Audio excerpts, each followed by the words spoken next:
66% of United States residents' public water is fluoridated. It is known to have tremendous effects on bone cancer, joint problems, bone weakness, lowered estrogen and testosterone levels, and dental fluorosis, which is yellowing of the teeth and pitting in the enamel.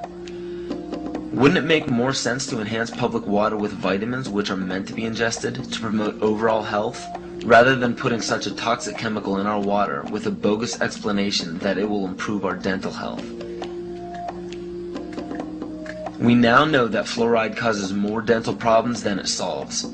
Something doesn't seem right about this. Do you honestly believe that these companies care deeply enough for the people to spend large amounts of their own money to fluoridate public water when the people already purchase their own toothpaste? But there's a difference between toothpaste and drinking water. We don't ingest toothpaste. If you go to any hardware store and look at any rat poison product, you will only find one ingredient: sodium fluoride. It is the most toxic ionic molecule outside of potassium dichromate. Now Dannon, along with other companies, have begun fluoridating bottled water. It is becoming increasingly difficult to get away from. And the fact that fluoride is also used in many prescription antidepressants shows that it eliminates aggression and motivation in people. Fluoride, to my knowledge as a physician, has absolutely no biological benefit whatsoever. But one of the significant things is that the Russians carried out all sorts of experiments on the people living in the Gulag. One of them, of course, was to fluoridate the water. Why? You fluoridate the water, why people are not as aggressive as they ordinarily would be. In fact, what is the active ingredient in Prozac that is so widely distributed in America today? Well, it's a fluoride compound. And now, we are finding that public water nationwide is showing up with arsenic, lead, cadmium, and thermonium, which is a radioactive form of lead.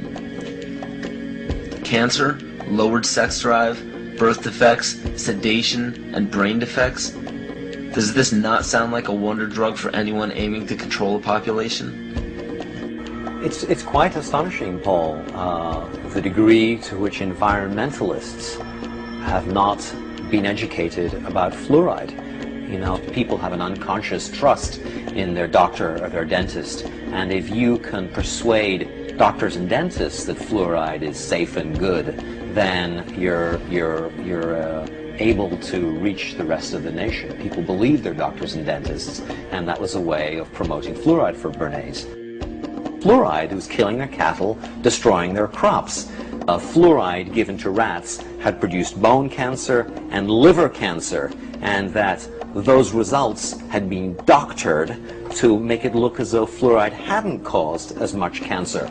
The pattern that we saw, it typically is what we see with other neurotoxic agents that are well known to cause a hypoactivity or a memory problem or an IQ problem.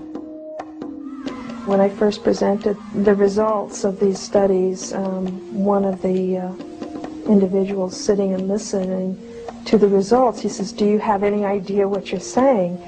And he says, "You're telling us that we're reducing the IQ of children." And basically I said, yes.